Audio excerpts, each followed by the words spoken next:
এই দেখুন আমার ড্রাগন গাছে আবার কুড়ি এসেছে। গাছের গোড়া আমি মালচিং করে দিয়েছি।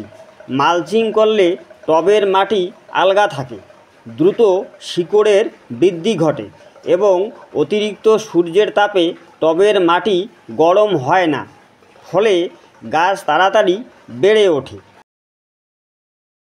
এই স্টেজে আমি মিরাকুলান 1/2 ml পার লিটার জলে গুলে স্প্রে করেছি এবং 2 গ্রাম জিঙ্ক ও 2 গ্রাম বোরন জলে গুলে গাছের গোড়ায় দিয়েছি।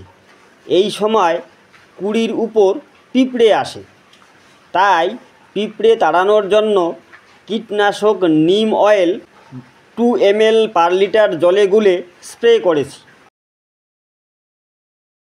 পিঁপড়ে কুড়ির ক্ষতি করে এবং কুড়িতে ছত্রাক ধরাতে পারে, তাই ছত্রাক প্রতিরোধ করার জন্য সাব কন্ট্যাক্ট ফাঙ্গিসাইড পাউডার 2 গ্রাম পার লিটার জলে গুলে স্প্রে করেছি।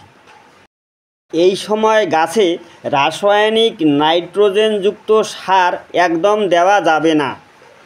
নাইট্রোজেনযুক্ত সার দিলে কুড়ি ঝরে যেতে পারে।